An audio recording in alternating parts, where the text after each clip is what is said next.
momentan nu filmăm. Nu.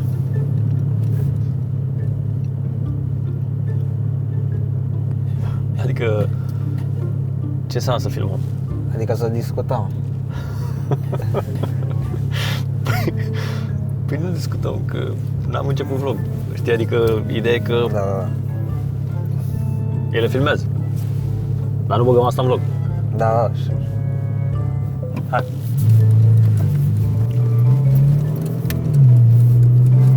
Am început vlogul. Nu vezi nicio diferență. da. Aș vrea neapărat să fiu avocat de penale. Da? Adică să aperi infractorii. Da. Oamenii nu au încredere în justiție, oamenii nu au încredere în avocați. Uneori am impresia că au încredere mai mare în infractori. Tu fiind la școli private și la Da. școli scumpe, chiar te ajută, simți că te ajută. Tu, de exemplu, ai avut norocul că te-ai născut într-o familie care și-a permis să facă asta pentru tine. Da, sigur. De ce simt eu să-l Așa urăsc este. pe băiatul ăsta, care are norocul că s-a născut într-o familie? Da. Că eu nu am și el are. Ai fost cu el pe circuit? Nu. Ai vrea să te duci? Da. Te lasă mama? Negociem.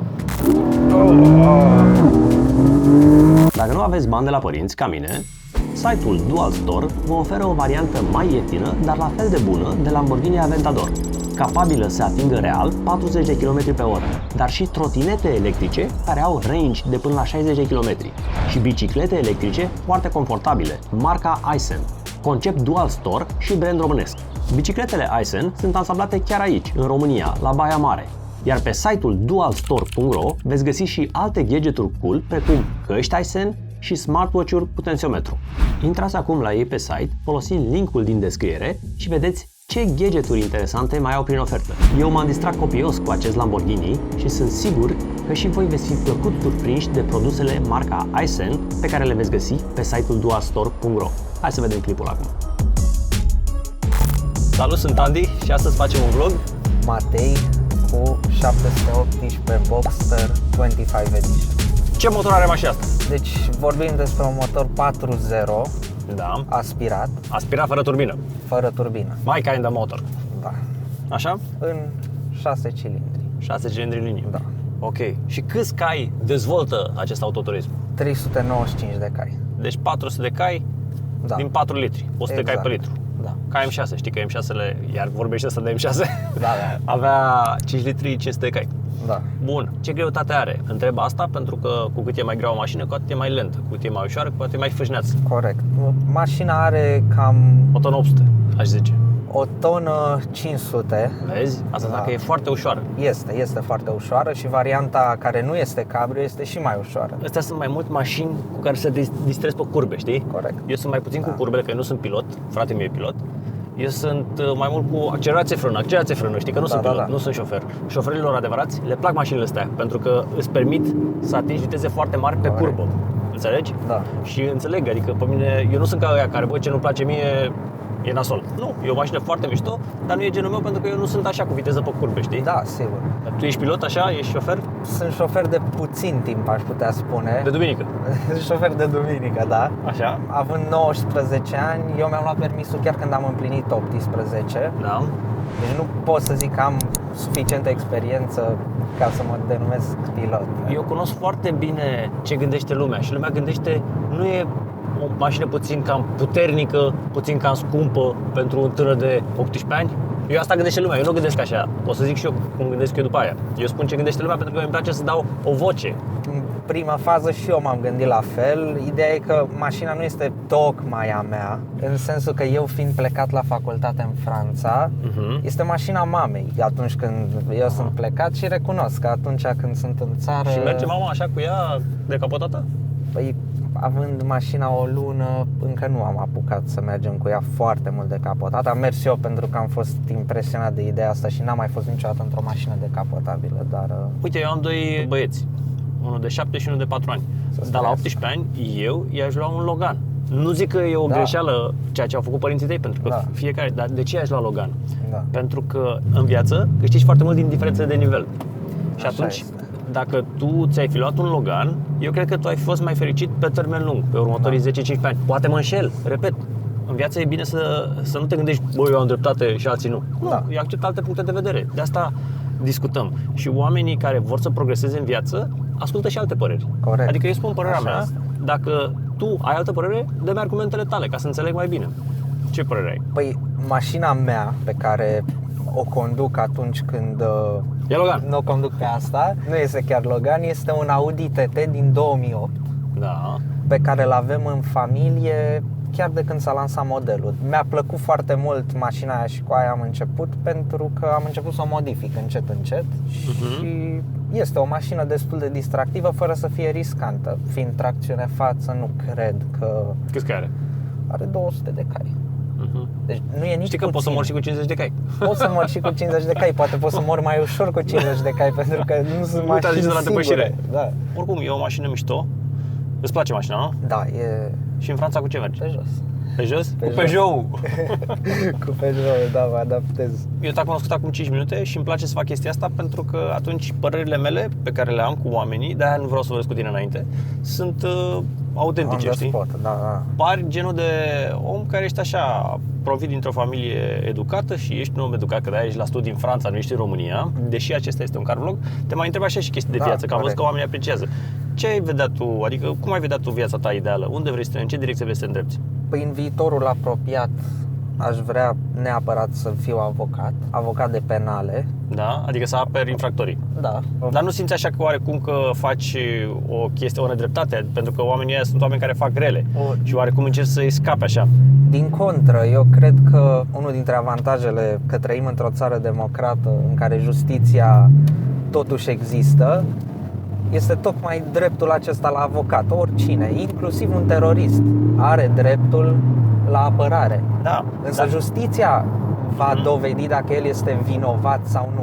Tu când aperi un infractor, Da, tu gândești în general de la ideea clientul meu e nevinovat. Hai să vedem și de ce. da, corect. Adică Corect. limpede ar fi să nu ceri achitarea clientului, știind că el a făcut o crimă. Clientul decide dacă pledează vinovat sau nevinovat. Tu ai datoria să-l aperi, însă justiția și probele care există împotriva lui vor dovedi dacă el este sau nu vinovat. Acum, eu nu pot să falsific probe adică pot teoretic sau să corup magistrații, dar nu despre asta vorbim despre a apăra un om cu argumente și, repet, justiția, dacă funcționează așa cum ar trebui, își face datoria. Da, dar tot așa, pentru că eu cunosc foarte bine ce gândesc oamenii nu prea au încredere în justiție, știi? Da, Corectați-mă oamenii- dacă greșesc, lăsați-mă în comentariu. Oamenii nu au încredere în justiție, oamenii nu au încredere în avocați. Uneori am impresia că au încredere mai mare în infractori decât în stat. Și asta e ce ți-ai dori să faci în viață? Adică efectiv să-ți petreci, dacă ai putea să faci orice pe lumea asta, Da. asta ai alege să faci? Asta aș alege să fac în primă fază. Da? Da. Dori. După aceea mi-aș dori foarte mult să intru în politică, Da. în România, bineînțeles. Bine, o să sune un pic clișeic, dar pur și simplu chiar mă doare sufletul uneori când văd că avem anumite probleme pe care nu le rezolvă nimeni. Stăm la roșu ca proștii, dar nu e problemă. Stăm ca proștii la semafor. Este excelent acest semafor. De ce stăm la semafor ca proștii? Știi ce Da, zice place lumea, nu? asta. Lumea zice așa zic toți. Așa și de zic fapt toți. vor să Păi fure. Da, asta, de asta am zis că e un clișeu. Până la urmă nu putem să împiedicăm pe nimeni să gândească Da. așa. Ok, hai să vorbim despre mașină. Este un Porsche Da. din 2022. Din 2022, da, este Nou. ultima generație, da. Ce bani mașină? În jur de 130.000. 130.000 de euro. Da. Aoleu. Cu 130.000 de euro mă duc de 5 ori în Bora Bora. Da. Bă, ce să zic, mi se pare puțin cam scumpă, dar îmi place motorul, că este aspirat și atunci nu ai delay. Cutia ce e? PDK? PDK, da. Foarte bună cutie, șmecheră Este, cutie. da. Șmecheră, doamne, șmecheră. Mașina este mai scumpă decât modelul Da. de bază datorită motorului pe care îl are și mai ales pentru că este ediție limitată. Dar, cu toate astea, este o mașină pe care am căutat-o recent pe site-urile de vânzare de mașini la mâna a doua. Și cât e una la mâna a doua? Asta vreau să Păi, știu. deja se cere mai mult. Am văzut Păi, și la 160.000. Se stă la coadă mult? Așa Pentru că era? păi, sunt 1250 de exemplare și deja s-au dat toate. Ok, ediție adică tu nu mai limitată. poți cumpăra mașina Deci tu nouă. vrei să spui că ai făcut o afacere, ai dat și 130.000, te bucuri și de mașină și o vii și mai scump.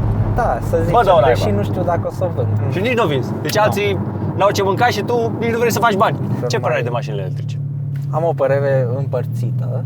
senzația este de nedescris, pentru că am avut ocazia să conduc un Audi e-tron GT. Ce înseamnă de nedescris? Descrie-o totuși. E prea brutală, adică chiar simți că, nu știu, parcă E ca și ne zice prea frumos. Deci parcă ai lansa o rachetă. Singura problemă pe care o am cu mașinile electrice este sunetul. Mie îmi place drama asta de a avea un sunet foarte... Cui nu-i place? Hai să fim serioși. Cui nu-i place sunetul?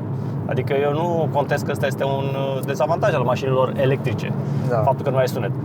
Dar dacă te gândești de ce ne place, ca să despaci puțin Pirum 4, de ce ne place sunetul ăsta, este pentru că noi am crescut să asociem sunetul de V8 cu putere și atunci de-aia ne place. Odată ce conștientizezi chestia asta, te gândești cum ar arăta viața ta dacă ai fi crescut doar cu mașini electrice și îți dai seama că ăsta e viitorul și este ok și enjoy the silence.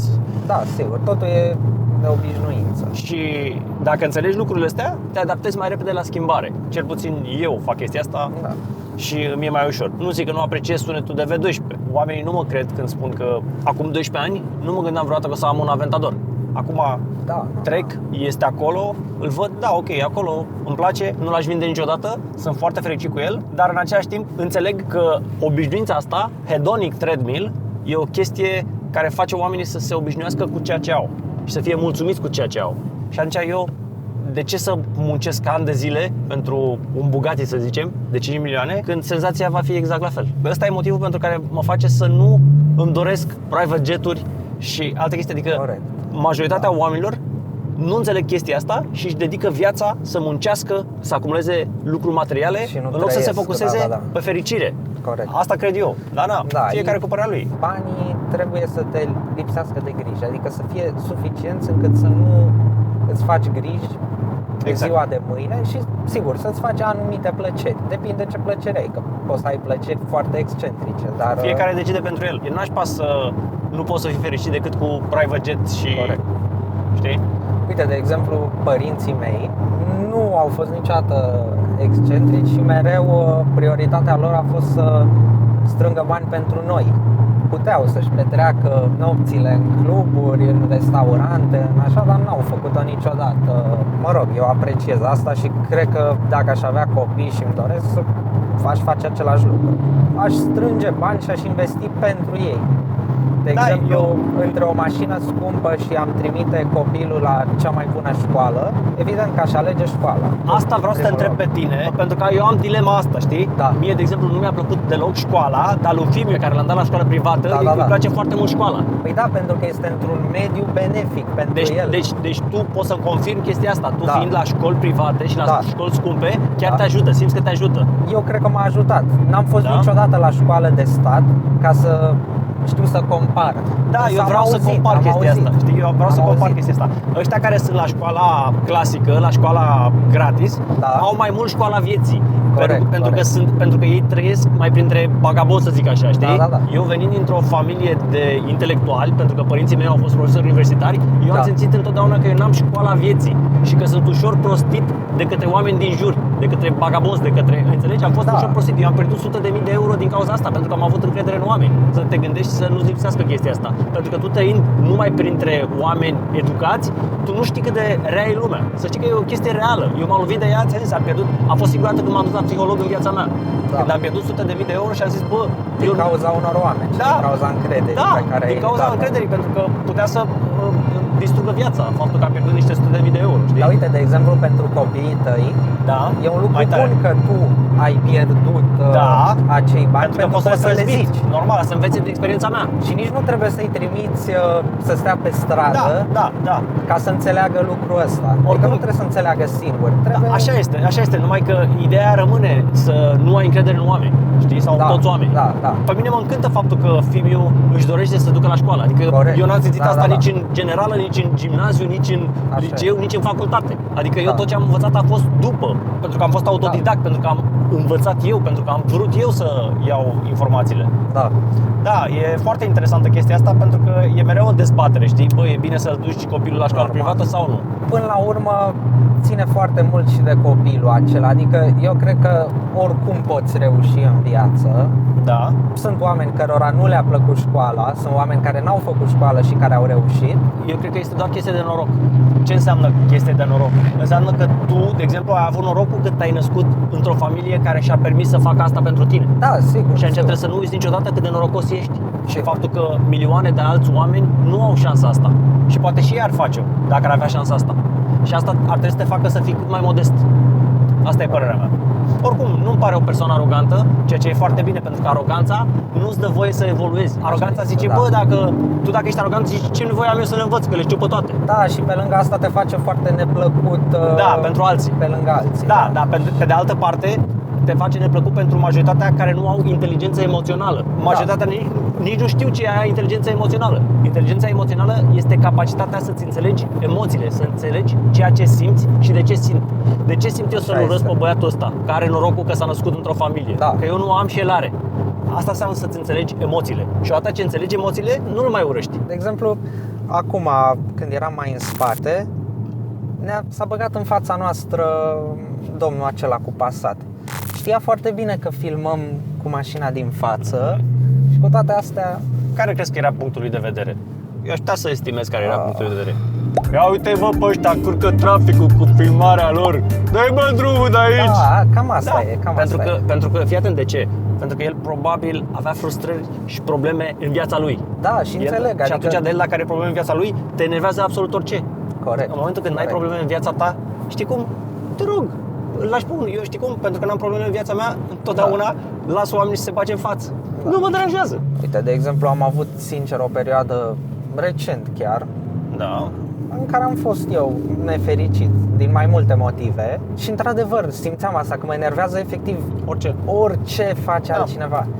Și nu eram invidios sau pur și simplu nu mă simțeam eu bine și vedeam numai negru în fața ochilor. De asta, repet, că te poate ajuta în viață inteligența emoțională. Să înțelegi de ceea ce simți, ce simți. Știi că noi avem două creiere în cutia craniană. Unul este sistemul limbic, adică emoțiile, și unul este cortexul, adică rațiunea. Când vezi o gagică bună pe stradă, sistemul limbic, emoțiile vor să se reproducă cu acea femeie. Și rațiunea îi spune, stai așa, nu o cerem căsătorie. Tot pe ideea asta, întotdeauna cortexul, rațiunea încearcă să facă fericit sistemul limbic. Tu îți faci o grămadă de calcule, cum să faci să ajungi în pantalonii acelei femei. Da.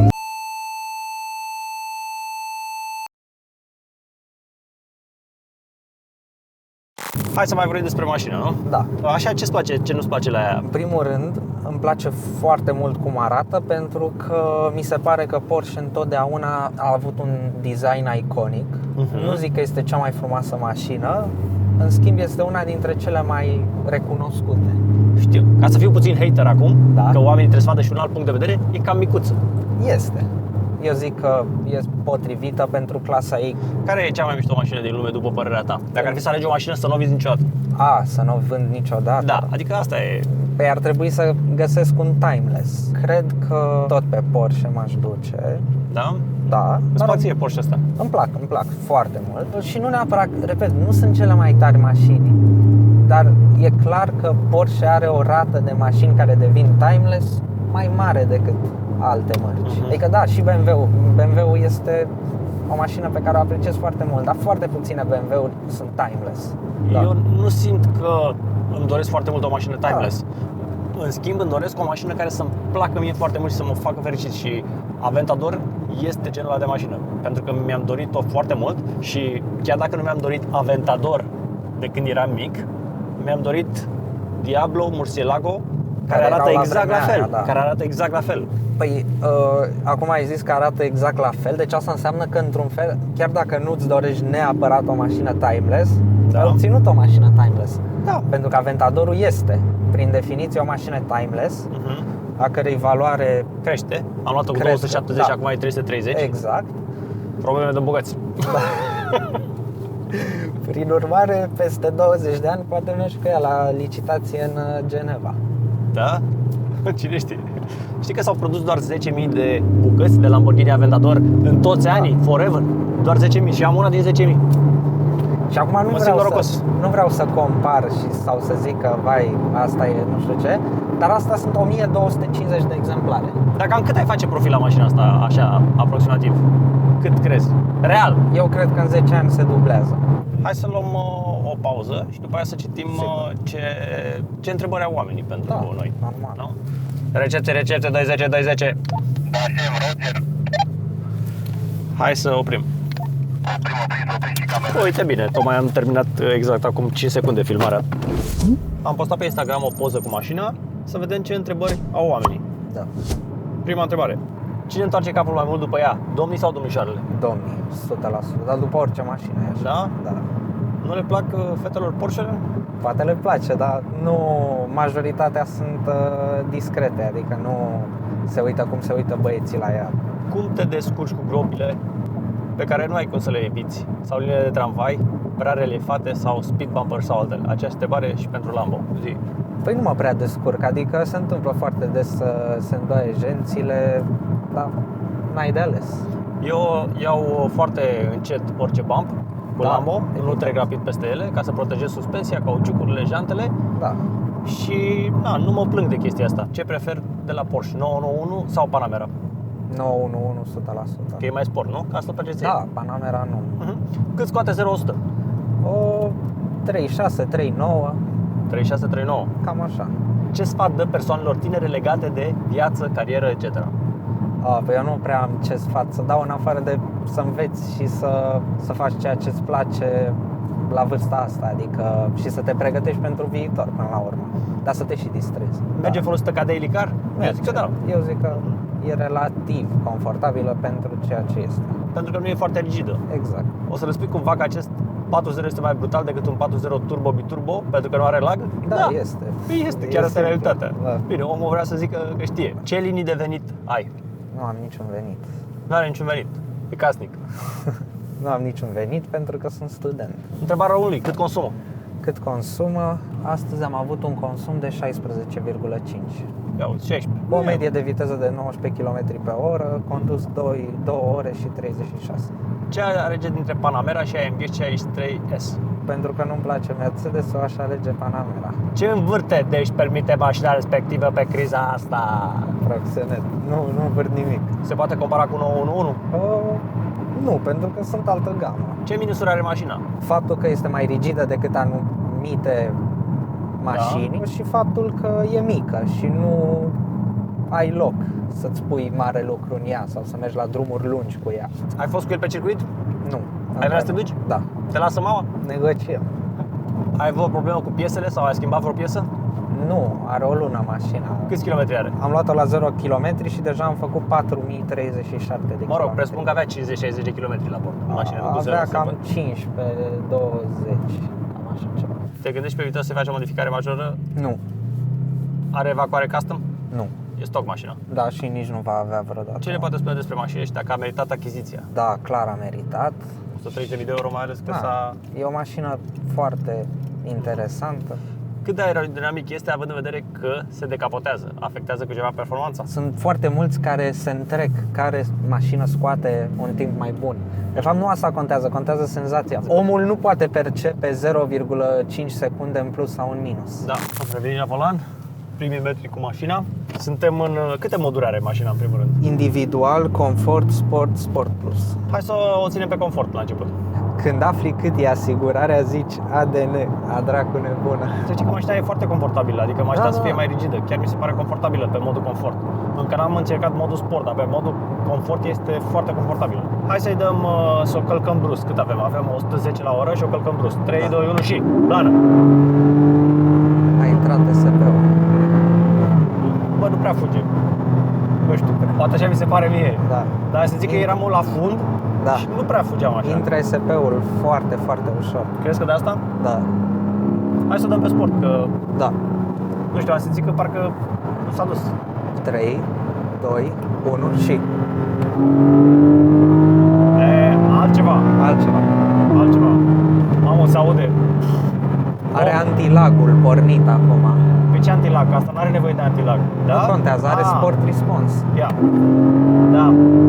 Bine, anti-lag propriu nu e se numește anti-lag, dar de fapt nu îți ține este, motorul da. turat. Exact. Știi? Ia să vedem, apăs butonul. Da. Avem 90 la oră, Ia să apăs vedem. butonul. Mamă! Bombă! Oh, Băi, ce mișto e! Se ține turat așa, știi? da.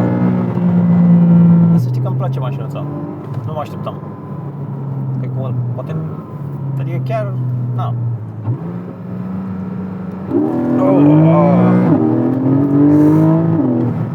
Mișto. Nu sunt Cum deloc să nu-ți placă, mă, așa ceva? Îmi place, dar nu sunt deloc obișnuit să stau în dreapta. Nu vezi cum e la Lamus sau la Tesla? Cred. Cât costă un far de Porsche? Nu știu, cred că în jur de 2000 de euro. Câtă putere are și când vii la adâncata? Are 395 de cai, am zis. Și o să vin destul de curând la adâncata când o să pună, da, când o să pună cauciucurile de vară. Că e păcat, adică nu are rost, zic eu, să mergi cu cauciucuri de iarnă Da. pe circuit. E contraproductiv. Mamă, ce... Băi, e foarte sportivă mașina. Foarte sportivă. Te îndemn nu să-i dai. Deci periculos. Îți vine să-i dai pe aici, ți-au ăștia care te imediat. Și cum se aude, știi? Adică parcă zice dăm. Da, da, da. Nu te-ai plictisit de Tesla, Eu nu. Deși nu se aude așa mișto ca asta. dar senzația e mai brutală, mult mai brutală ca Are asta. legătură. Dacă vrei, te dau o tură. Mi-ar plăcea, chiar. Sunt foarte curios. Cred că am zis-o în vlog, am condus un e-tron GT, un Audi, și mi s-a părut extrem de brutal și nu este nici pe jumătate ca Tesla.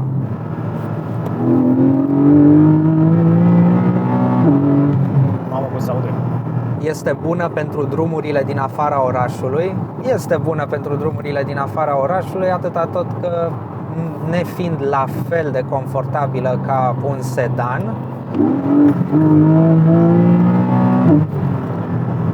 te poți obosi puțin. Dar se simte așa că nu e motor cu turbină, știi? Da, că e așa, da. E... E liniar. Da. Și fel cum se aude, știi? Da, corect. Și pe ce rapidă e? Pac, uite cum schimbi. Bam. Oricum, cutia de viteze e extrem de rapidă. Da, PDK-ul e șmecher rău. Da.